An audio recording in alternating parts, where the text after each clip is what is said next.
Okay, pay attention please. सबको good evening. So this is day 2 of your what? Company Act का revision. Okay. Yesterday also we took some revision. I'll first go through everything and then we will go ahead. Okay. You only have to give me answers. जो कल के questions थे जो अपने touch नहीं किए थे वो एक बार we'll go through and then I'll also tell you something very important for your examination only. We are only going to talk about what? Companies Act 2013. Okay. शायद से आज wrap up होना चाहिए. If नहीं होता है then we will take one more day for Companies Act. Okay. चलो. Now give me answers very fast. Dormant company section number. पट कर देना आता please. So it is 455. Okay. Holding subsidiary. So दो सेक्शन है 2 clause 46 और 2 clause 87. Non for profit section number 8. उसके बाद private company 2 clause 68. Public company 2 clause 71. Small company 2 clause 85 जो इस अटेम्प्ट में एक्सपेक्टेड है because of the changing in what the numbers 10 and 100. Tell me 2-3 points मोर.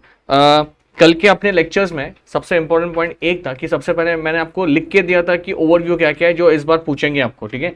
उसमें इन लोग का ध्यान 2-3 पॉइंट्स के ऊपर ज्यादा रहेगा. जैसे मैंने आपको जस्ट कहा अभी कि इसके ऊपर ध्यान तो उनका रहेगा ही. किसके ऊपर? स्मॉल कंपनी के ऊपर. ये पहला पॉइंट है. सेकेंड पॉइंट और सुनो, सेक्शन 8 के ऊपर उनका ध्यान रहेगा बिकॉज उसमें बहुत सारे क्वेश्चंस है जो पूछ सकते हैं. उसमें से एक क्वेश्चन लिया भी मैंने इसमें. अगर if you have gone through the sheet yesterday, it was a very big question. Okay. Next going ahead, कल और एक पॉइंट था जो शायद से I did not tell you to write but please write it. There is something called as entrenchment provision. There is something called as what? Entrenchment provision. आपको अगर ये वर्ड पहली बार अगर आपने गो थ्रू किया रहेगा, आपकी स्टडी मैट में आर्टिकल्स ऑफ एसोसिएशन ओपन करेंगे और उसमें आपको ये वाला आपको एक पेज दिखेगा. I know everybody has done it but जहां पे मैं बोल रहा हूं आपको स्ट्रेस करने का, वहां पे प्लीज थोड़ा पर आप स्ट्रेस करो. आर्टिकल्स ऑफ एसोसिएशन में ठीक 2 ही तो क्वेश्चन है भाई. मेमोरेंडम में आपको वो क्या पूछेंगे? लास्ट की व्हाट क्लॉजेस, उसके बाद डॉक्ट्रिन पूछेंगे. और आर्टिकल्स में मेरे हिसाब से ये डायरेक्ट क्वेश्चन आ सकता है जो आपकी स्क्रीन के सामने है. क्या लिखा है वहां पे? Section 5 of what the companies act seeks to provide the content model of what articles. आपको ये भी पता रहेगा कि there are format of your what articles also and MOA also. याद है आपको वो 2 फॉर्मेट थे. If you guys remember, if you guys MOA का क्या था बताएंगे मुझे? हाँ 1 मिनट. तुम्हाला आठवत असेल तर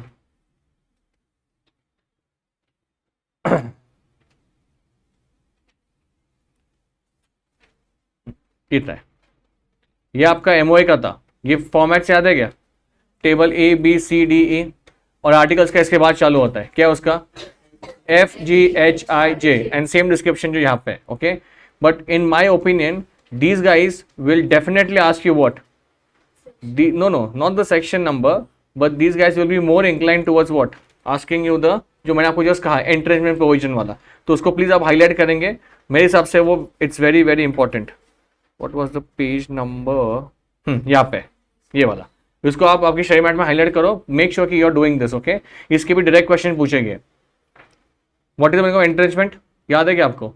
to protect something which is of value. तो इसमें क्वेश्चन भी आता है कि अगर आपको आर्टिकल्स अमेंड भी करना होगा. अमेंड का मतलब क्या है? अगर आर्टिकल्स चेंज करना है तो चेंज कैसे करेंगे आप? तो उसमें एक नियम है. अपने शायद से उसका डायग्राम में ड्रॉ किया था जब मैंने सिखाया था आपको. यहाँ पे 4th नंबर का पॉइंट को प्लीज इंपॉर्टेंट मार्क करो. उसके ऊपर जैन 25 के ऊपर क्वेश्चन पूछा गया था. जैन 25 पे उसके ऊपर ही क्वेश्चन पूछा गया था. सबसे पहले अगर आपका ध्यान रहेगा उसमें क्या लिखा है सुनो. अगर आपको आपके आर्टिकल्स चेंज, आर्टिकल्स का मतलब क्या है? Rules and regulation which is important for the internal members. अगर आपको चेंज करवाना है तो चेंज कैसे करेंगे आप मुझे बताओ. एक तो आप जब कंपनी ओपन करेंगे तभी क्या कर लो? चेंज कर लो. या आपने कंपनी शुरू कर दिया है बाद में आपको चेंज करना है तो उसके हिसाब से आपके 2 एरोस थे. एक था प्राइवेट, दूसरा कौन सा था? पब्लिक. अगर प्राइवेट कंपनी है तो क्या करेंगे मुझे बताएंगे प्लीज? क्या लिखा है? सभी मेंबर्स को क्या करना पड़ेगा? अग्री करना पड़ेगा. और अगर पब्लिक है तो क्या पास करना पड़ेगा आपको? एसआर. परत सांगा लागलो मी. अगर ऐसा क्वेश्चन आता है कि जहां पे आपको आपके आर्टिकल्स चेंज करवाने हैं या अमेंड करने हैं तो उसमें आपको पहले ये चेक करना पड़ेगा कि वो कंपनी कौन सा है. अगर वो प्राइवेट कंपनी है तो भाई साहब जितने भी मेंबर्स बैठे, इसको क्या बोलते हैं पता है अपन? Unanimous resolution. What is the meaning of unanimous? Everybody over there should vote for it. अगर चेंज करना है तो. और पब्लिक कंपनी है तो एसआर पास करना पड़ेगा. ठीक है. ये लिखा है आपने? नहीं लिखा रहेगा तो लिखो. I wait for some time because important वाले पॉइंट्स है. मैंने कल आपको क्या कहा है? जितने भी आउट ऑफ द बॉक्स चीजें हैं वही अपने को करनी है. That is the only thing what we need to do. You can write down. I will wait for some time. कि if you want to change something in the articles only 2 things are required. एक तो check करना पड़ेगा private है क्या public है. Private अगर रहेगा तो ऑल, पब्लिक रहेगा तो SR, फिनिश। उतना लिख सकते हैं, पट पट लिखो, टीवी पे देखो मत, everybody needs to write down quick.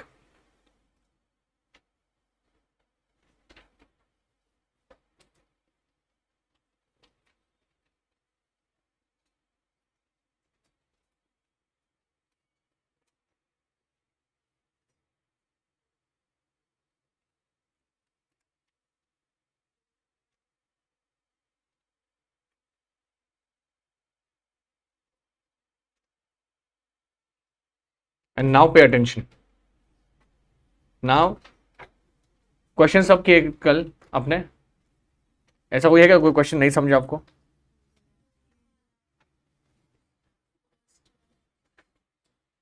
First वाला, okay. Now please pay attention.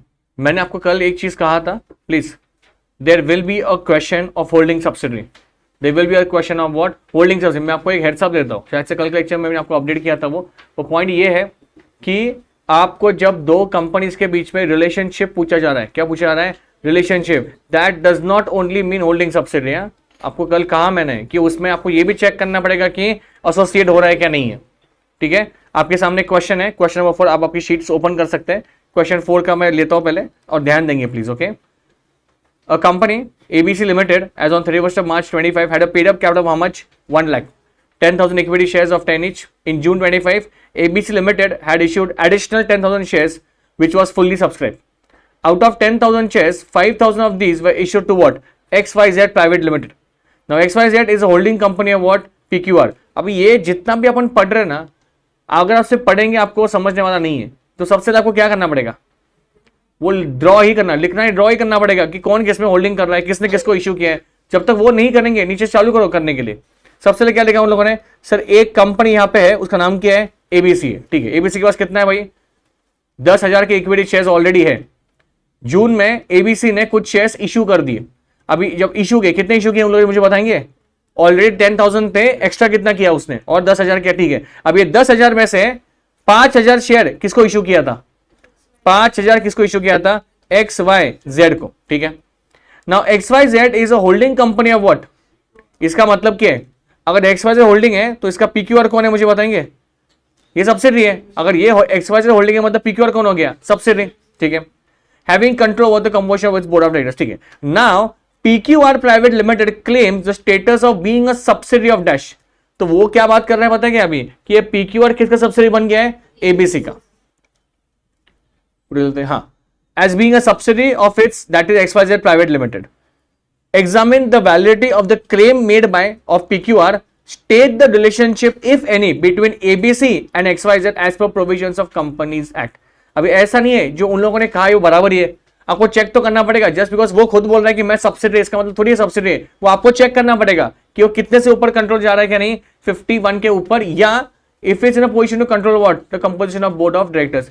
पहले मुझे एक चीज बताएंगे कि ये क्वेश्चन आपको समझ आएगा। अगर क्वेश्चन नहीं समझ रहेगा तो it doesn't make any sense of me doing only anything. Sir question में शायद स्टार्टिंग में क्या दिया है? ABC। अच्छा, ABC का टोटल शेयर कैपिटल कितना है अभी? टोटल कितना है? कैन आई से it is what? 20,000 shares now, बराबर है 2 लाख, बराबर। इसमें से XYZ का कितना है? It is only how much? 5,000, ठीक है। तो सबसे पहले मुझे एक बताओ, इन दोनों में कुछ है क्या? इन दोनों में कुछ है क्या?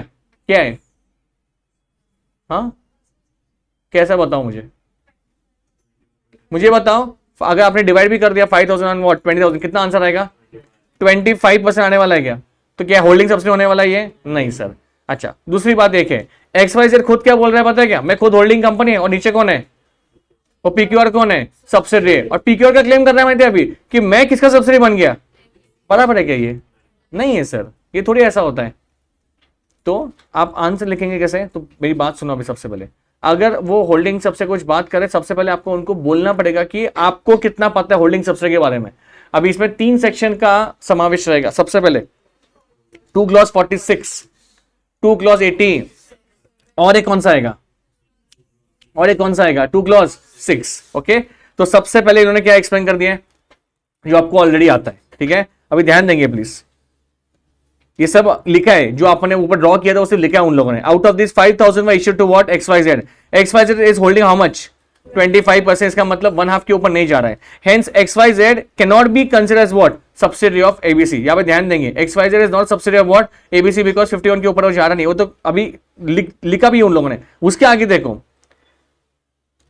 सेक्शन किसका लिखा अभी, 2 क्लॉज 6 का. और यहां पे वही लिखा है इन लोगों ने कि the relationship between ABC and XYZ can be of what associate. ये क्वेश्चन एक बार नहीं है, बहुत बार पूछा गया है. और अगर आप आपके BOS नॉलेज पोर्टल पे अगर आप चेक करेंगे ना, if you have checked it, वहां पे सजेस्ट आंसर के नीचे एग्जामिनर के कमेंट भी होते हैं. देखा है कभी आपने ये एग्जामिनर कमेंट, मतलब जिस पूरे इंडिया में कि बच्चे कहां पे कंफ्यूज हो गए थे. तो ये वाला क्वेश्चन हमेशा एक ही होता है कि बच्चा क्या करके आता है बाहर, सिर्फ होल्डिंग सब्सिडी देख के बाहर आ जाता है. और क्या लिखता है वहां पे कि this is not a holding subsidy, so it is not a subsidy of the company. ऐसा नहीं है. वो आपको कुछ भी करके एसोसिएट का भी देखना पड़ेगा. हाँ, अगर क्वेश्चन में क्लियर कट मेंशन करते हो क्या कि please tell us is there a holding subsidy, तब आपका आंसर क्या है, नो है. क्वेश्चन में ऐसा कुछ भी लिखा नहीं है, सिर्फ यही लिखा था कि क्या है, is there a relationship, and there is a relationship and answer is what associate. तो इसको आप टॉप पिक पे रखो आपके. दिस इज मेरे हिसाब से गट फीलिंग है कि वो इस बार पूछेंगे. ठीक है नाउ और एक क्वेश्चन सुनो. ये वाला क्वेश्चन किया क्या आपने, ये वाला क्वेश्चन किया क्या, समझा है क्या नमन? अच्छा ठीक है, अभी ध्यान दो. The ones who have got the sheet you have done a what, नहीं किया ना, वो देख के तुमने किया रहेगा नहीं. लास्ट बेंचेस बट समझा गया. ओके ना, pay attention. It's a very big question but make sure you understand this. Hitarth foundation was incorporated under section 8. ठीक है, with the object of promote a healthier lifestyle of human beings while caring for the planet. तो उनका non for profit क्या था, objective. ठीक है, हितार्थ was one among the founder members of the company. उसके नाम क्या निकाला था वो. Mission of the company was to inspire healthy living by providing pure, organic and sustainable source products. Hitarth Foundation was running successfully in terms of its objectives. Being very well aware of the success of the Hitarth Foundation, Ram and Sons, a partnership firm, invested how much? 25%. और ये कल शायद से मैंने आपको explain किया था कि ये partnership firm can be member of what section 8 company. Last line है आपका वो. ठीक है, next. A few days later. अच्छा एक मिनट, ये जो पार्टनरशिप फर्म है ना, कौन, राम एंड सन्स, उसका कैसा बंटवारा, क्या लिखे आगे, in which Hitarth father Ram was having how much, वो पार्टनरशिप फर्म में इन्वेस्टेड कितना, 25% इक्विटी इन्वेस्ट किया किसमें, ये हितार्थ फाउंडेशन में. ठीक है. A few days later, Mr. Ram started interfering in the business of Hitarth Foundation by supplying poor quality raw material, which defeated the main purpose of what Hitarth by providing what pure and organic. क्योंकि main उनका intention क्या था Hitarth foundation का कि healthier lifestyle के लिए हमको क्या देने का है, प्योर एंड ऑर्गेनिक. बट उसके पापा ने क्या कर दिया, डिफेक्टिव माल या कुछ ऐसा माल जो क्या है पुअर क्वालिटी था, वो सप्लाई करने का उसने दिया था. Besides, Ram and Sons pressurized the directors of the company, and Hitarth Foundation, succumbed by the pressure, was forced to declare dividend of how much? 10%. जो आपके हिसाब से करना चाहिए क्या नहीं, डिविडेंड डिक्लेयर कर सकते हैं सेक्शन कंपनी, नहीं सर. ठीक है. Ram and Sons withdrew its share of dividends, whereas the other shareholders did not withdraw the share of dividend on the ground that Hitarth Foundation was incorporated for other purpose. Some farmers who were earlier supplying organic vegetables and were denied to supply the products of the interference of Ram and Sons filed a complaint before central government to revoke the license of Hitarth. The CG, after hearing all the stakeholders, gave a notice of revocation of license of Hitarth after issuing a show cause notice to company. After revocation of license, the CG ordered for winding up in public interest. Some of the directors of Hitarth approached for your advice in the following matter. अतः वो सब file लेकर तुम्हारे सामने बैठे और तुमसे अभी सलाह मांग रहे लोग. 3 क्वेश्चन आपको पूछे गए. पहला क्वेश्चन क्या पूछा है कि भाई साहब whether Ram and sons can invest how much, 25% equity. ये पहला, Ram and sons partnership firm है. Second question, Ram and sons has withdrawn the share of dividends since it has 25% stake, whether Hitarth Foundation who should have denied for declaration of any dividend. Second question. Third, Hitarth Foundation contended that CG cannot give order for winding up of the company. Maximum the CG can do is it can revoke the license and thereafter Hitarth Foundation can run its business. Whether contention was justified. सबसे पहले जब आप answer लिखेंगे, आपको बोलो क्या, ये लोग क्वेश्चन एक पैराग्राफ में भी समाप्त कर सकते थे, बट क्या क्या इन लोगों ने अभी पूरा कहानी बताया ताकि आपका टाइम वेस्ट हो, आप कंफ्यूज हो जाओ और उसके चक्कर में आप क्वेश्चन क्या कर दो, छोड़ दो. वैसे देखा जाए question is the most bonus question. काइज नहीं क्या है, वो ऊपर का छोड़ दो. ये 3 क्वेश्चन तुमने पढ़ा ना, आपको उसमें समझ आना चाहिए कि क्या क्या. मुझे बताएंगे आंसर क्या क्या उसका, पहले वाले का आंसर, फर्स्ट वाले का आंसर कुड़े गया फर्स्ट. 1 2 3 कोटा, हाँ इतना है. Can a section 8 company take partnership? क्या लिखा है यहाँ पे इन लोगों ने? They can issue shares to what including what partnership. तो पहला क्या कुछ अपना सीन नहीं है, एकदम ऑल ओके. सेकंड, वो डिविडेंड निकाल सकता है क्या? प्रोहिबिटेड है, लिखा है यहाँ पे as it is what prohibited. Main feature तो वही तो है उसका. क्या मेन फीचर है सेक्शन 8 का? वो वहां पे कुछ भी लिख देते, once upon a time this was there that was there. No, the main bottom line is what you have to only check कि वेदर उन्होंने डिविडेंड दिया है या नहीं है. अगर दिया रहेगा तो it is completely prohibited under section number what 8. अच्छा मुझे एक बताओ, even if the dividends are paid to partnership form में मत चलेगा क्या? ऐसे चलेगा ही नहीं. वो कुछ भी हो वहां पे अलाउड ही नहीं है, सीधा प्रोहिबिटेड है. वो वहां पे कंफ्यूज क्यों किया आपको पता है क्या? कि उन लोगों ने डिविडेंड किसको डिक्लेयर किया है? पार्टनरशिप फॉर्म को. क्या करायचं आम्हाला? Nothing, it's prohibited directly. Third, क्या ये लोग लाइसेंस रिवोक कर सकते हैं क्या? हाँ, अगर उनको लग रहा है कुछ गड़बड़ है, उनके पास 3 पावर है जो कल चेक किया था अपन ने. सबसे फर्स्ट पावर क्या था?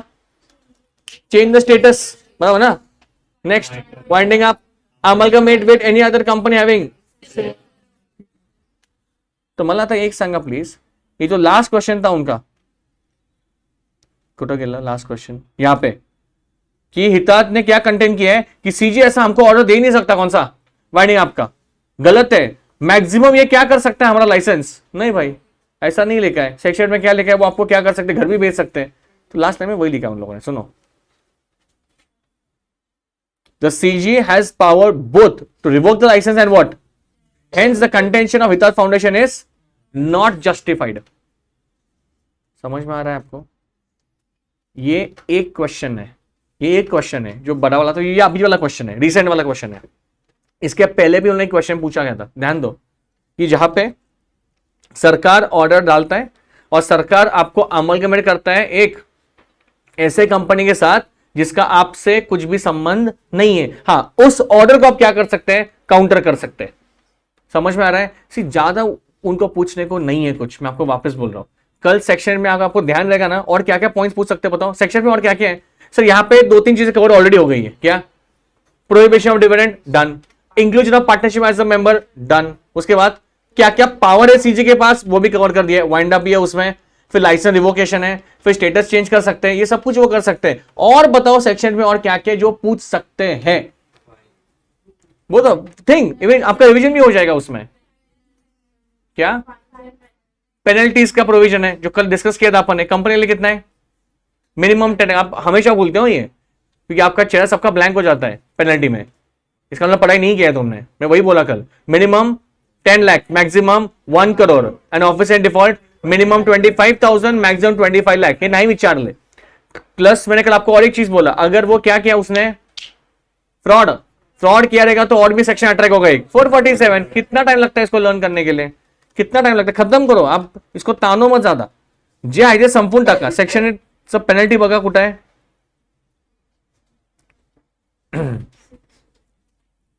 इथं आहे, हे बघा इथं लिहिलंय. क्या है यहां पे? मिनिमम कितना है? 10, मैक्सिमम कितना है? 1 करोड़. और बीच में एंड है, क्या और है? एंड है, तो उसका वो भी ध्यान चाहिए भाई. डायरेक्टर्स को कितना है? मतलब office and default 25,000 and 25 lakh. और अगर फ्रॉड किया रहेगा तो कितना है? 447. कितना टाइम लगता है लर्न करने के लिए? ये भी पूछ सकते हैं आपको. एक लाइन डालेंगे कि प्लीज टेल अस कि विच पेनल्टी प्रोविजंस आर अट्रैक्टेड. ठीक है, इसमें इम्प्रेजमेंट का कुछ भी पॉइंट नहीं है. It's directly what penalty. अच्छा और क्या पूछ सकते हैं बताओ? और बताओ मुझे, आपका रिवीजन उसमें होगा. ओहो दीदी लक्ष द्या. हाँ, झोपू नका. हाँ लवकर. नोटिस कितना है? 14 डेज है. और बताओ, और बताओ जो आपको और फंसा सकते हैं. मी सांगा तो तुम्हाला इस बार क्वेश्चन पूछेंगे वो लोग. देखो इन लोगों ने क्या क्या टच नहीं किया अभी तक, मैं आपको बोलता हूं. लक्ष्य प्लीज, प्रेक्षा, ये पॉइंट को टच नहीं किया अभी तक इन लोगों ने. सुनो मैं आपको बोल रहा हूं, टच नहीं किया है ये पॉइंट को अभी तक. टच नहीं किया सर, क्या है वो टच करने लायक? क्या पूछेंगे ये लोग? ये 3 लक्ष्य देना जरा, चांसेस है पूछने के. बाकी सबको टच किया है, बाकी सब क्वेश्चन रेडी है आपके सामने. अच्छा ये इसका मतलब क्या है रे? Requirement of minimum number of directors और independent does not apply. Sir इसका मतलब क्या, पहले वो बताओ. आपको इतना पता है प्राइवेट कंपनी का मिनिमम डायरेक्टर्स कितना होता है? Minimum directors 2. और पब्लिक कंपनी का मिनिमम, अरे यार डायरेक्टर्स का बात चले, मेंबर्स पूछा क्या मैंने? Come on, 3. पता है ना मेंबर्स का अलग है भाई, 2 और 7 है. डायरेक्टर्स का कितना है, 2 और 3 है ना, तो ये जो क्राइटेरिया है वो किसको एप्लीकेबल ही नहीं है। तो आपको इसके ऊपर भी क्वेश्चन फ्रेम कर सकते हैं वो लोग कि यार इनका सेक्शन कंपनी है और लोगों ने क्या किया, डायरेक्टर्स मिनिमम अप्लाई नहीं किए, तो which penalty provision will be attended, there is no penalty only boss, उनको वो रिक्वायरमेंट क्या नहीं है, एप्लीकेबल नहीं है। समझ में आ रहा है क्या? अच्छा और एक बात, आगे सब कवर करो, आगे क्या लिखा है अभी, तो ये हमको क्या पता है, हमको नहीं आता है। What is independent directors now, anybody you can tell me, anybody? आपकी बुक में ही है लिखा रहेगा या आपने रट्टा मारेगा तो समझेगा नहीं आपको वो। अरे there is a concept, see आपको इतना तो पता है कि there something called as board of directors. एक डायरेक्टर, अनेक को क्या बोलते हैं अपन, बोर्ड ऑफ डायरेक्टर्स बोलते हैं। अच्छा, board of directors are the main management of the company. तो इसमें ऐसा है, आगे जाके नियम है, मतलब आपको नहीं है अभी, इनफैक्ट इंटर को भी नहीं है वो आपके, बिकॉज इंटर में डायरेक्टर्स का पार्ट ही नहीं है, ओके। बट अभी सुनो मेरी बात, बैलेंस मेंटेन करने के लिए कंपनी एक्ट ने ये बोला है कि आपके बोर्ड ऑफ डायरेक्टर्स के ऊपर इंडिपेंडेंट डायरेक्टर्स का भी समावेश होना चाहिए। What is the meaning of independent directors? ऐसा डायरेक्टर, ऐसा बंदा जो आपके कंपनी से कुछ भी कनेक्शन रखता नहीं है, उसको तो इंडिपेंडेंट बोलते हैं ना भाई, ताकि थोड़ा बैलेंस हो। तो ऐसा हो सकता है कि जो बोर्ड ऑफ डायरेक्टर्स है वही पब्लिक का पैसा क्या कर रहे हैं, इस्तेमाल करके फ्रॉड कर रहे हैं कुछ। तो वो बैलेंस मेंटेन करने के लिए हमको कुछ क्राइटेरिया चाहिए कि बाहर के लोग भी उससे क्या कनेक्टेड है, तो कुछ कंपनीज को फॉलो करना पड़ता है। उस कंपनी में कौन नहीं आता है, सेक्शन 8 नहीं आता है। तो सेक्शन 8 को 2 का प्रोविजन अट्रैक्ट होता नहीं है, किसका, minimum number of directors and what, ये समझा? इसका मतलब क्या है बताओ, लवकर सांगा, कारण हे असे पॉइंट है कि जे हाथ लगेगा नहीं कोई उसको। क्या लिखा है, anyone? Come on. Did not constitute nomination what committee, remuneration committee. So what क्या है अभी, ये सिर्फ पढ़ने का है क्या? क्वेश्चन फ्रेम कर सकते हैं इसके ऊपर, क्वेश्चन अब तक फ्रेम नहीं किया है इन लोगों ने, बताओ मतलब क्या है इसका, आराम से, घाई मत करो। सर इसका मतलब यह है कि भाई साहब बाकी सब कंपनीज को, एक कमिटीज को अपॉइंट कुछ करना होगा। What is nomination remuneration committee? Nomination किसका होता है रे? अरे डायरेक्टर्स का होता है ना, मेंबर्स का थोड़ी होगा यार। नॉमिनेशन किसका होगा, डायरेक्टर्स का होगा, कि उनका बाबा सीवी चेक किया जाएगा, ये काम लायक है क्या नहीं है अपने कंपनी में, तो वो नॉमिनेशन कमिटी करेगा। और उसका पगार भी कौन फिक्स करेगा, कमिटी फिक्स करेगा। नीचे क्या लिखा है, शेयर होल्डर्स डैश कमिटी। कौन सा कमिटी? आहो दादा, तुमच्या कंपनीत शेयर होल्डर्सच नहीं है तो कमिटी का सवाल कहां से आने वाला है? अपना नॉन फॉर प्रॉफिट कंपनी है, अपन क्या बाहर शेयर बांटते, क्या बाहर डिविडेंड पे करते किसी को? तो अगर वही नहीं है तो एक कमिटी करके क्या करना है? That is why 2 committee section 8 में आता ही नहीं है, रिक्वायरमेंट ही नहीं है उसका। किसका? अगर तुम लोग पहले लाइन में क्या बोलते हो, requirement of minimum number of director does not apply, if those are not there, अगर नहीं है तो ये भी नहीं आएगा ना, फिर कमिटी भी नहीं आएगा। सो 2 कमिटी सेक्शन 8 में आता नहीं है, कौन सा, मतलब रिक्वायर्ड नहीं है, बताओ? नॉमिनेशन एंड रेम्यूनरेशन कमिटी, और दूसरा कौन सा है, शेयर होल्डर्स रिलेशनशिप कमिटी। इसका मतलब भाई कुछ ग्रीवेंस है, ग्रीवेंस का मतलब प्रॉब्लम है कुछ शेयर होल्डर्स को, उनको रिजॉल्व करने के लिए कमिटी होता है, कौन सा, शेयर होल्डर्स रिलेशनशिप। ते नाईट साइड का संबंध येत नाही, तो इसके ऊपर शायद से आपका क्वेश्चन इस बार का क्या हो सकता है, फ्रेम हो सकता है, कारण विचारा नहीं अजून।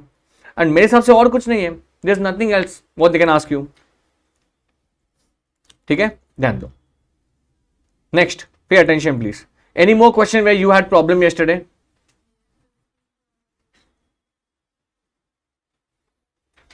Any more question? अच्छा, please come to question number 7। Please come to question number 7। किया है क्या आपने, समझा है पूरा?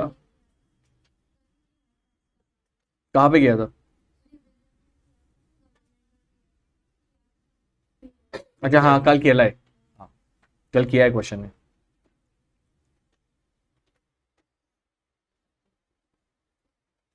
हाँ ध्यान दो थोड़ा फर्क, ये वाला इंपॉर्टेंट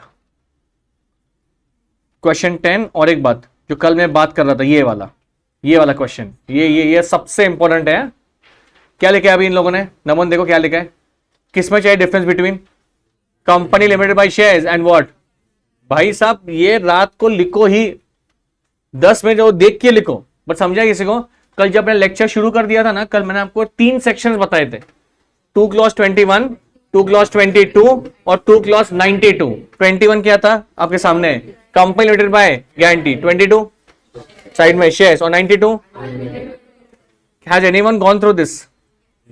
समझा क्या वो क्या है?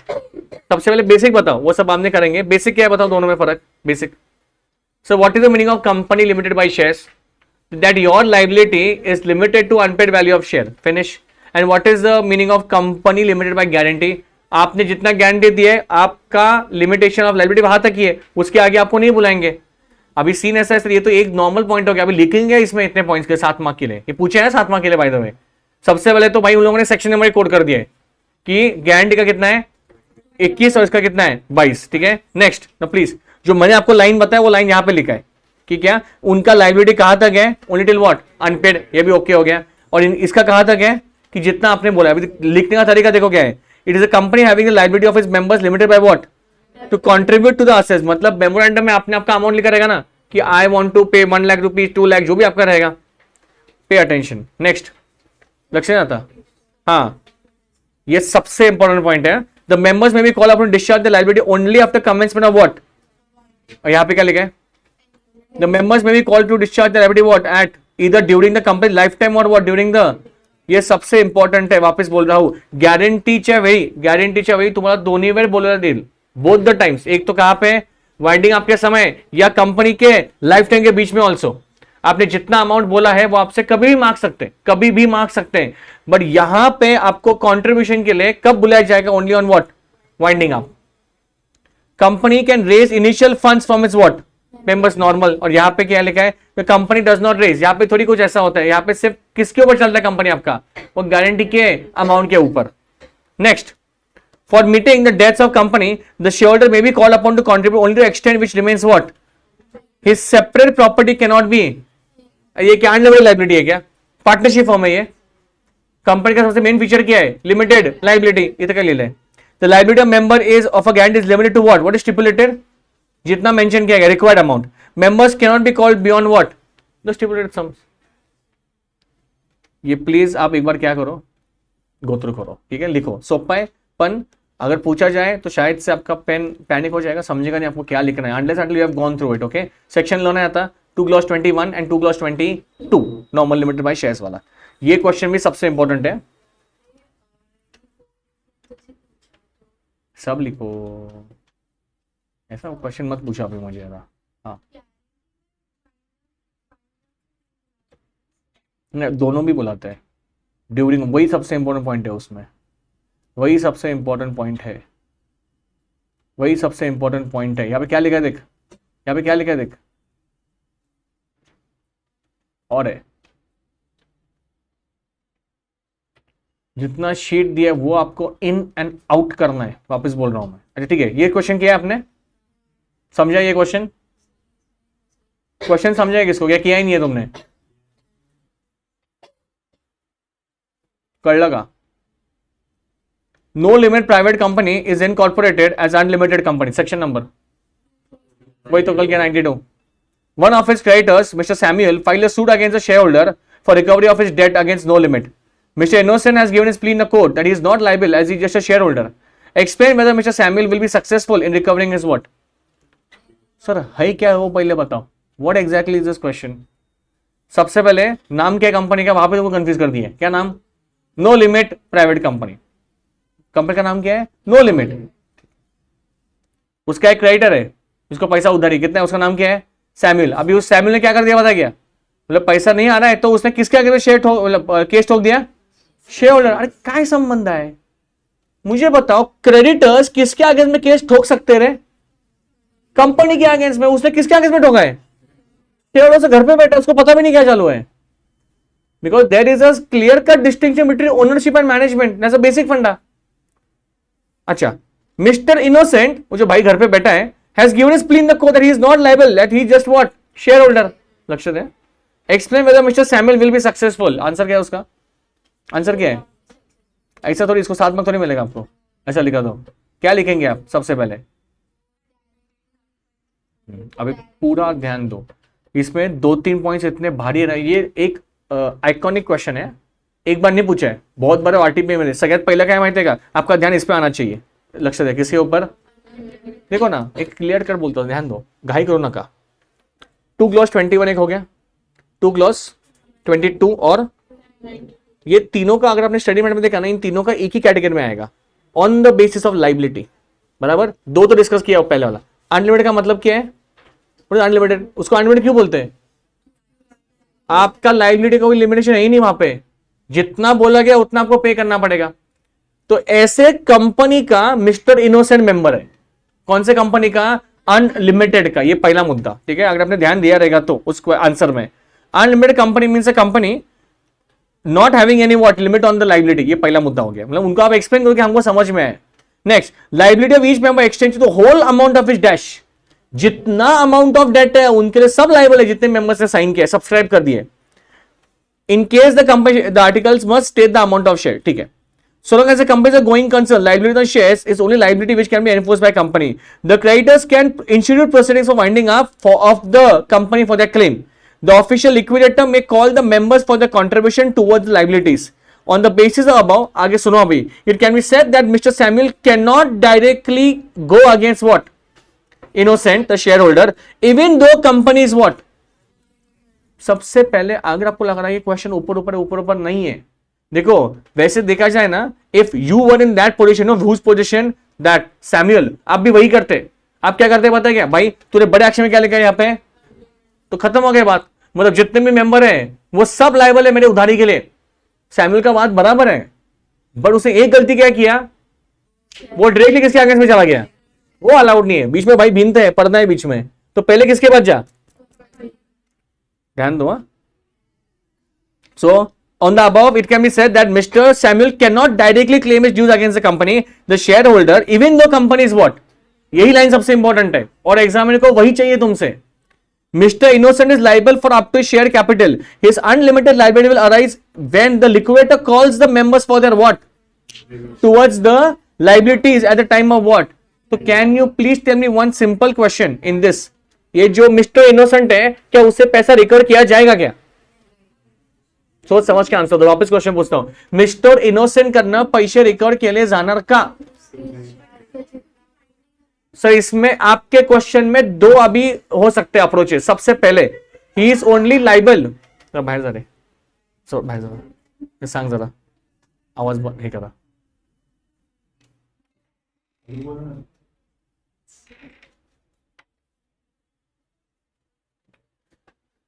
तो सगळ्यात पहिला आहे का, सगळ्यात पहिला can you recover amount from that mister, कौन नाम क्या उसका, इनोसेंट सर? यस हो सकता है भाई। सबसे पहले वो किसके लाइबल है पता है क्या? उसके कैपिटल के लिए, उसका कैपिटल जितना उसके लिए वो लाइबल है। बट अगर इसका फोन आता है किसका, लिक्विडेटर का, फॉर डैश कॉन्ट्रीब्यूशन, तो भाई इसका समावेश किया जाएगा किसका, ये इनोसेंट का। समझ में आ रहा है क्या? तो इसमें पॉइंटर्स बहुत हैं उस आंसर में। सबसे पहले आपको एक्सप्लेन करना पड़ेगा कि अनलिमिटेड कंपनी, मतलब आपका ध्यान वहां पे गया है, ठीक है, उसको पहले बोलो हाँ हमारा लक्ष्य आई थी अनलिमिटेड के ऊपर। सेक्शन के वो सेक्शन का स्टार्टिंग शुरू कहां से हुआ है, आंसर का 2 क्लॉज 92 से शुरू हुआ है। ऐसे कंपनी का वो सदस्य है जहां पे भाई आपको लिमिटेशन ही नहीं है। हाँ बट एक चीज है, देखो एक मिनट लक्ष्य जरा please please please please please, ये लाइन पढ़ो 2 मिनट, क्या लिखा है? In case company has what? The AOA must state the amount of what? मतलब अगर इनोसेंट का एग्जांपल ले रहा हूं, 2 लाख का क्या है कैपिटल है, मतलब 2 लाख तक ही वो क्या लाइबल है, ठीक है, वो प्राइमा फेसी है। बट उसके ऊपर अगर लॉस होता है आपसे रिकवर किया जा सकता है, बिकॉज आप एक ऐसे कंपनी के सदस्य हो जो ऑलरेडी आपको पता है वो कंपनी कौन सा है, अनलिमिटेड है। वो उसका आंसर है। तो ये इतना आपको समझ में आना चाहिए, फक्त वाचुनो का वरच्यावर। तो इसमें आपको बहुत घुमा सकते हैं, बताओ क्या घुमा सकते हैं इसमें, और वो आपको और क्या क्या हो सकता है बताओ।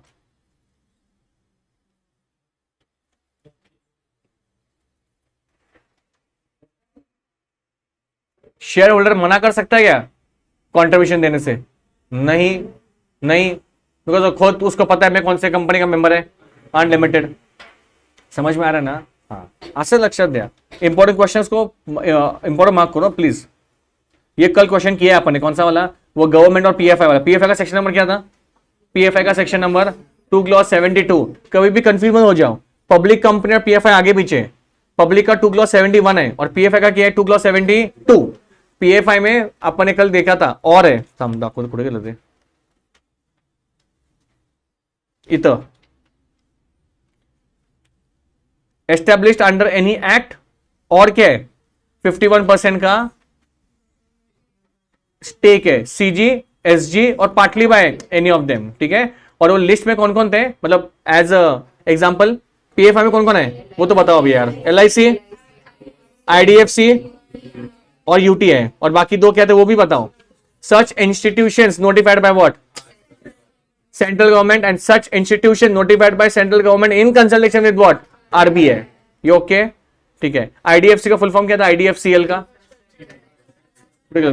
इंफ्रास्ट्रक्चर डेवलपमेंट कौन सा कंपनी है, फाइनेंस कंपनी है, ठीक है, लक्ष्य दे। ये भी आपने क्वेश्चन कल किया था अपन ने, लास्ट क्वेश्चन था अपना कल का वो अल्ट्रा वायरस वाला, ट्रेसेबल नॉन ट्रेसेबल, जितना ट्रेसेबल है वो रिकवर हो सकता है, जो नॉन ट्रेसेबल है वो नहीं हो सकता है। अच्छा ये एक पूछ सकते हैं, ये वाला किया अपन ने कल, आपने किया है क्या, सॉरी मैंने कल नहीं किया है, वो लिया नहीं, आपने किया है क्या, किसके बीच में डिफरेंस बिटवीन पूछा है अभी सर, देखने के तो बहुत इजी लगता है वो कि difference between what, MOA and AOA, पर अगर लिखने के ऊपर आएंगे तो आई डोंट थिंक। चला लक्ष्य प्लीज, सबसे फर्स्ट किया है तुमने ये कल, कैसे गोत्र किया है, ऊपर ऊपर नहीं होता है, अटेम्प्ट है अभी, वो भी ऊपर ऊपर मार्क्स देंगे फिर। Following the key differences between MOA and what, AOA. सगळ्यात पहिला दोन गोष्टी लक्षात घ्या, एमओए सेक्शन 4 है और एओए सेक्शन 5 है, ये पहला सबसे मेन पॉइंट है। एक बार वापस बोलता हूं, एमओए सेक्शन नंबर क्या है 4, एमओए में क्लॉजेस होते हैं, इन इसमें क्या एओए में रूल्स एंड रेगुलेशंस है, ठीक है। लक्ष्य प्लीज, सगळ्यात पहला उन लोगों ने क्या किया है, पहला आपका मेन क्लॉजेस का ही डिफरेंस बिटवीन पॉइंट है, और इसका ये मतलब नहीं है डिफरेंस बिटवीन मतलब मुझे पेज फोल्ड करना है और क्या करना है, जैसे आप अपन स्कूल में करते थे कॉलेज में, यहाँ पे एमओए यहाँ पे क्या है एओए। कभी कभार क्या होता है आपके पास पॉइंट होता है डिस्टिंक्शन का, बट वो कंपेरेबल नहीं होता है, तो आप ऐसे लिख सकते हैं, देयर इज नो प्रॉब्लम। सबसे फर्स्ट क्लॉजेस यहाँ पे, तो सब क्लॉजेस लिखे यहाँ पे, ठीक है। Whereas article shall contain dash, क्या लिखा है, regulations, okay. Nothing prescribed subsection shall be depend to prevent company including such additional matter. इसका मतलब आप पहले वाले क्लॉज पॉइंट में क्या लिखेंगे कि एमओए में क्लॉजेस होते हैं और इसमें क्या होते हैं, rules and regulation for dash internal management of the company. Second point क्या लिखा है, ऑब्जेक्टिव्स, ठीक है। MOA defines the objective of the company whereas AOA defines what, rules and regulation. परत तोच पॉइंट कॉपी पेस्ट केला। Third relationship, MOA का कौन सा है, आउटसाइड वर्ल्ड से है, और इनका कौन सा है, इनसाइड वर्ल्ड। वैसे देखा जाए तो तीन ही डिफरेंस पूछे, तो पहला आपका डिफरेंस क्या हो गया, क्लॉजेस, सेकेंड ऑब्जेक्ट, तीसरा अभी फोर्थ क्या है, अल्टरेशन। देखो भाई साहब आप मुझे बताओ एक सिंपल लक्ष्य का वर्ड दिया, लक्ष्य दिया, मैं बोल रहा आप यहाँ पे बैठो, हाँ आप हाँ, एमओए को अल्टर करना इजी है क्या, आर्टिकल्स को अल्टर करना इजी है, आर्टिकल्स को है सर, एमओए में बहुत दिमाग फोड़ का काम है वो, उसमें सबसे इंपॉर्टेंट क्लॉजेस है, क्या है वो, ऑब्जेक्ट, लाइबिलिटी। आपको अगर वो चेंज करना होगा आपको परमिशन लेना होगा। यहाँ पे क्या लिखा देखो, MOA can be alter only under dash and in most cases dash what, और क्या लिखा है NCLT, and the articles can be simply alter by passing what. बहुत ही इंपॉर्टंट पॉइंट है, मला असं वाटतं गट फिलिंग ही तुम्हाला विचारणार काय, एमओए आणि एओए, ठीक है। पूछेंगे आपको एमओए, आपको इसी फॉर्मेट में लिखना है, बहुत सिंपल है। Can you please show me what is the meaning of regional director,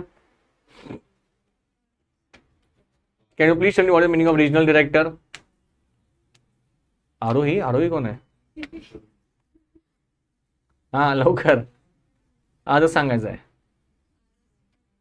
Arushi का लड़का, बोम्बच आहे सगळे, हाँ अरे रीजनल डायरेक्टर कौन है, ये आरोही बोल रहा है, आप आरुषि का लड़का बोल रहे हो, हाँ क्या है, परीक्षा, आप परीक्षा बोलेंगे, परीक्षा को पता है आंसर। अरे हाँ लास्ट बेंच, हाँ हूँ नहीं, क्या है देख, अरे आरुषि का पप्पा है वो, अच्छा हाँ गया, अरे मुझे ए जाओ दे शांत बसा। ROC का बॉस मतलब कौन है, रीजनल डायरेक्टर, फिनिश, आपका जिला उसके कब्जे में है। तो वही बात कर रहे हो, अगर एमओए आपको ऑल्टर करना होगा ना तो you need to have the permission of what, the regional director, और कभी कभार आपको किसका परमिशन लगेगा, एनसीएलटी का, नेशनल कंपनी लॉ ट्रिब्यूनल का। पर आर्टिकल तुम्हारे हाथ में रहे, क्या लिखा है नीचे, सिंपली क्या पास कर दो, एसआर मतलब कितना परसेंटेज होता है, 75% होता है, ठीक है। लास्ट में क्या लिखा है, और एक पॉइंट है, क्या है, ultra vires, any action beyond the MOA are called as ultra vires and void. it cannot be dash what ratified even by what unanimous consent. The acts altered the articles can be ratified by what provided they are not beyond the. क्या है इसका मतलब रे, जल्दी बताओ. यहाँ तो पूरा गट फीलिंग है भाई, ये पूछेंगे ये लोग, ये पूछेंगे ही एमओए ओए 7 मार्क के लिए. सांगा मला जरा प्लीज, ये लास्ट पॉइंट क्या लिखा है लास्ट बेंच. हाँ हेलो, क्या लिखा है वो. अगर आपने ऐसे कुछ ट्रांजैक्शंस किए जो आपके मेमोरेंडम के उस पार है, उसको अपन कल भी तो बोला था मैंने, उसको क्या बोलते हैं अपन अल्ट्रा वायरस बोलते हैं, and they are void. Can you go and recorrect them और what, can you go to shareholders and tell them अरे यार बहुत गलती हो गया है, आप प्लीज क्या करो रिकरेक्ट. नहीं भाई, अगर पूरे शेयर होल्डर्स तुम्हारे कब्जे में है और वो हाँ भी बोलते हैं कि चलो भाई पहले गलती हो गया कोई बात नहीं माफ कर देते हैं, वो भी अलाउड नहीं है. So any act done beyond the memorandum can not B dash ratified. What is the meaning of ratification? To reconsider something. To reconsider something. So line कैसे लिखेंगे आप? Any act done beyond the memorandum is what? Ultra vires and hence void. It cannot be ratified even with the unanimous consent of all the shareholders. But ये हो गया अभी MOA का point. AOA का? If there's something ultra vires what? The articles of association, it can be ratified with the consent of what? Special resolution, provided that कि they are within the provision of what, कि भाई देखो नियम तो है, rules regulations है, वो तोड़े बट मेंबर्स तो आपके ही है. आप जाके क्या कर सकते हैं, उसको थोड़ा फार अल्टरेशन कर सकते हैं या एक्सेप्ट कर सकते हैं by passing a what special resolution. पांचों के पांचों पॉइंट भारी है डिफरेंस बिटवीन में. पहला पॉइंट क्या था, clauses. Second objects, relationship outsider insider. Next alteration. Alteration बताओ मुझे, मेरे पास देखिए एमओए को किसका लगता है अल्टरेशन, रीजनल डायरेक्टर और एनसीएलटी. और यहां पे अल्ट्रा वायरस में रेटिफाई कर सकते हैं, सवाल ही उठता नहीं है. और आर्टिकल्स एसआर ये इंपॉर्टेंट पॉइंट है, वो एक बार आप लर्न करो ठीक है. स्तुति वाला क्वेश्चन किया है, स्तुति वाला क्वेश्चन समझा है क्या वो पहले बताओ. Question number 8, I don't know how many of you done it. Question number 8 किया है क्या. स्तुति textiles private limited is a dash wholly owned subsidiary of what SS. इसका मतलब क्या है होली ओन्ड का मतलब सर पूरा 100% कैपिटल क्या किया है उठा है. अच्छा किसका सब्सिडी है वो, मतलब एसएस ऊपर है एंड दिस स्तुति इज डाउन. ठीक है लक्ष्य दिया please. It has only 5 members and restrict the right to transfer their shares to any person other than the person who is in employment of the company. Some members oppose the decision of the company as they want to invite a group of people to subscribe the shares in Stuti Textile Private Limited. Decide with reference to provisions whether the restriction of company to transfer share is what? Correct. सबसे पहले मुझे इतना होता कि सब question समझा किसको है. How many of you have understood the question? Very crystal clear. तो हाँ में हाँ मत मिलाओ. क्या क्या लिखा है वहां पे भाई.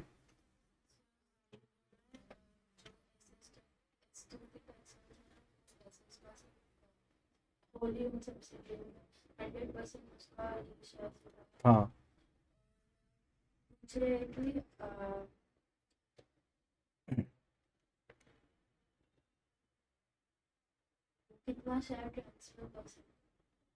ठीक है अभी ध्यान दो. ठीक है बराबर है. अभी सीन क्या है, can anyone please tell me over here, ये जो बात कर रहे हैं ना किसका किसका बात कर रहे हैं, समझा ना आपको तो बताओ किसका बात कर रहे हैं बताओ. ये स्तुति का बात कर रहे हैं. आगे क्या लिखा है, restrict the right to what transfer shares to any person other than what who is in what employ. अभी प्राइवेट कंपनी है भाई, प्राइवेट कंपनी जा सकते हैं पब्लिक के पास पैसा मांगने के लिए नहीं, but can they transfer the shares, उनमें आपस में कर सकते हैं क्या. ठीक है बट पूछा क्या क्वेश्चन मेरे, what you want to answer in this, what you want to answer in this, with the restriction to transfer share is what. तो आपका आंसर क्या है, इट इज क्या है, ध्यान दो अभी प्लीज ध्यान दो. सबसे पहले 2 सेक्शंस में अटैक हो रहे हैं. सबसे पहले कौन सा हो रहा है, अच्छा और एक सबसे बड़ा मुद्दा, SS textiles limited is a dash company, public limited. वहां पे क्या लिखा है साइड में, लिमिटेड 2 क्लॉज 71. तो उस 2 क्लॉज 71 में आपकी स्टडी मैट में एक लाइन है, क्या लाइन है पता है ना,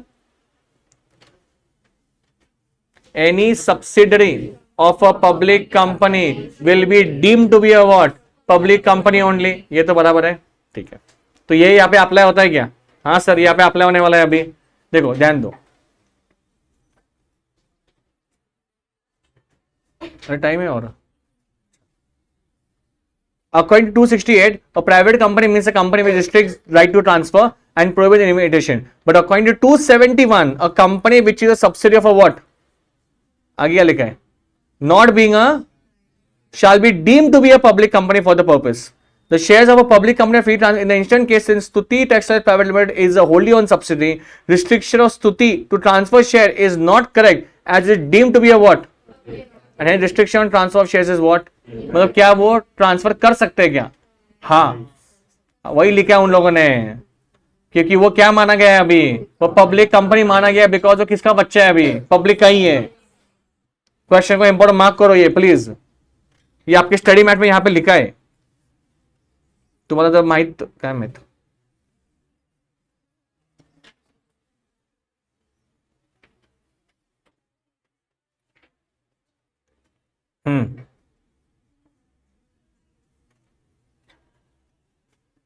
Shall be deemed to be a what? Even when the subsidiary company continues to be a private company is what?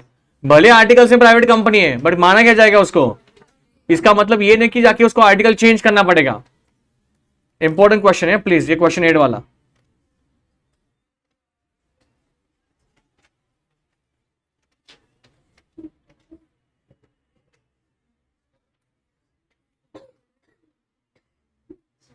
और एक इंपॉर्टेंट क्वेश्चन कल मैंने आपको ओवरव्यू में दिया था, ये पूछेंगे आपको, कॉमन सील। हाँ, it might be easy for you sir, common seal में क्या पूछेंगे ये लोग, बट कॉमन सील में ही क्वेश्चंस पूछे उन लोगों ने।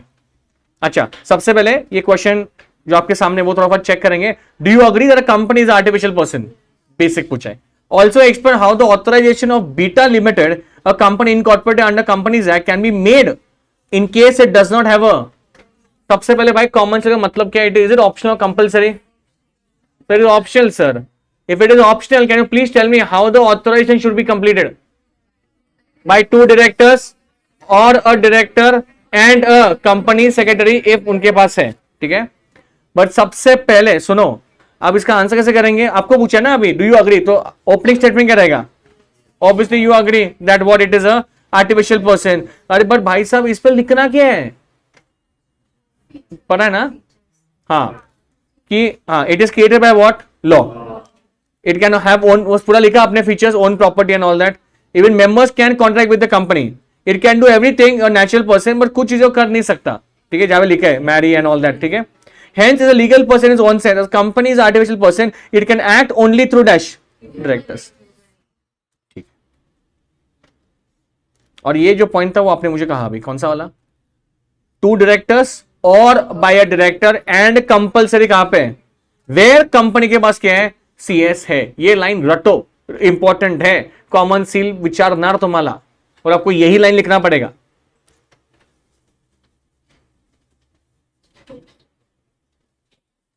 ये वाला क्वेश्चन क्या है? क्वेश्चन 2 वाला सोलोमन का कैसे उसमें सैलोमन और सैलोमन, रुको चलो। Mister Ramesh Saluja incorporated a private limited company under the name Saluja and Sons Private Limited with himself, his wife, his children. Actually पूरा जो केस है वही कॉपी पेस्ट किया है।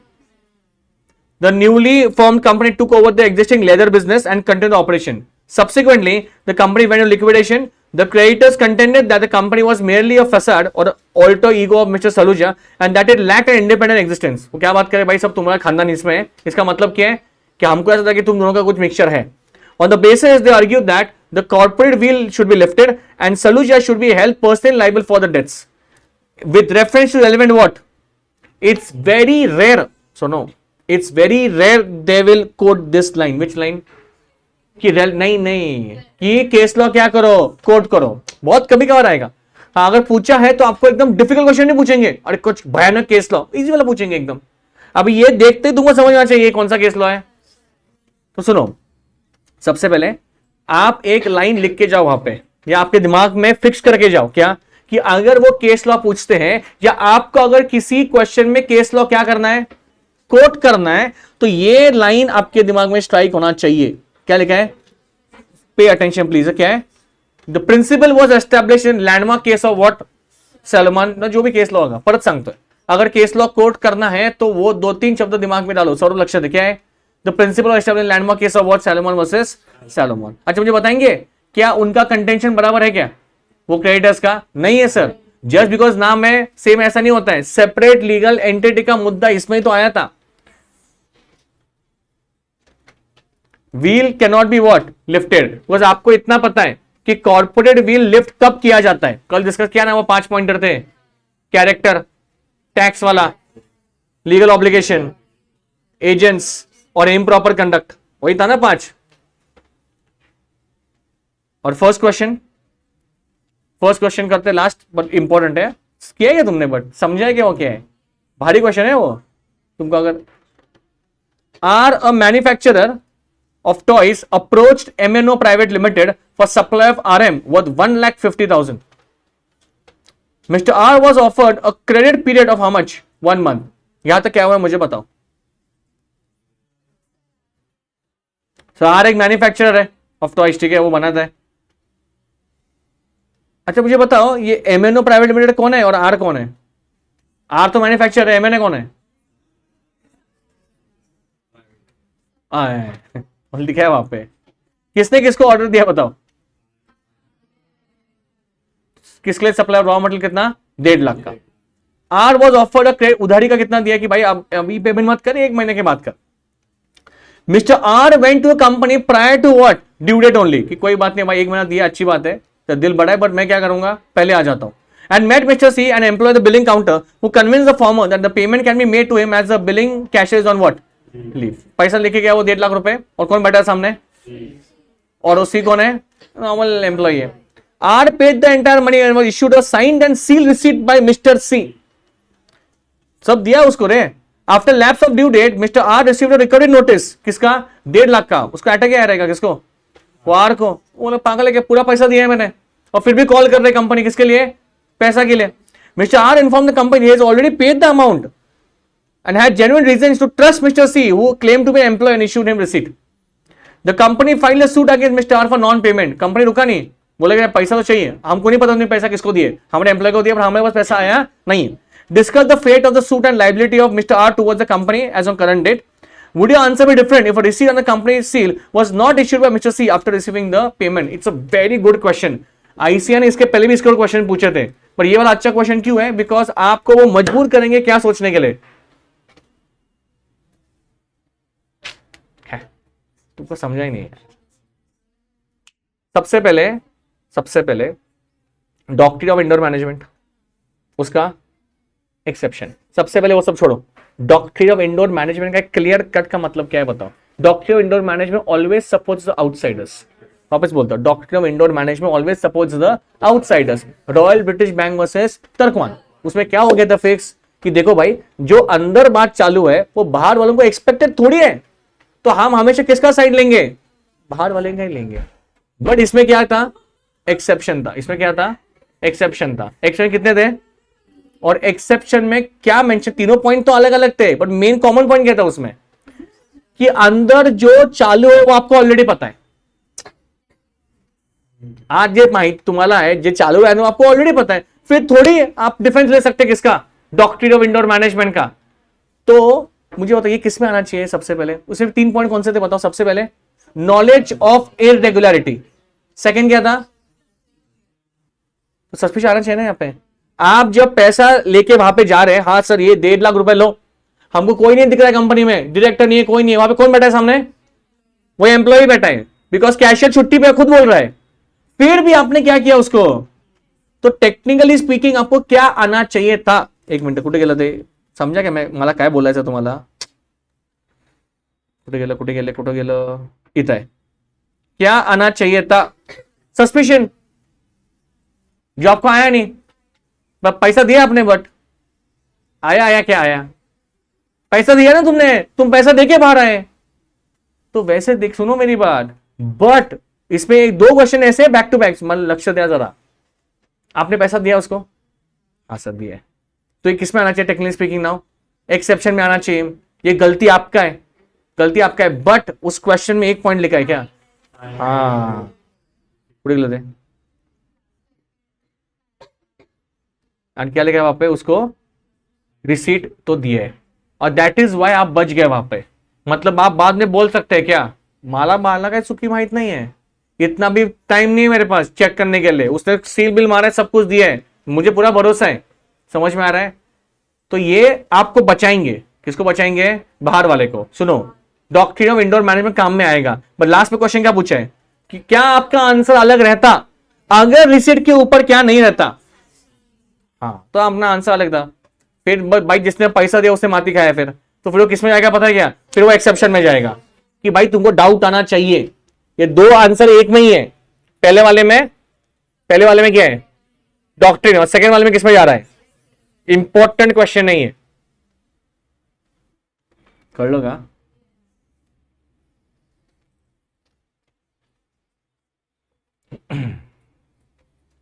और वो केस लॉ आप कैसे लिखते हो बताओ मुझे वापस, how will you right the case law? वैसे नहीं, आप लिखेंगे कैसे? डालो, 2 मिनट, 2 मिनट। हाँ, this principle is established in the landmark case of so and so. Finish, easy. समझ में आ रहा है आपको? Will stop here, will continue tomorrow.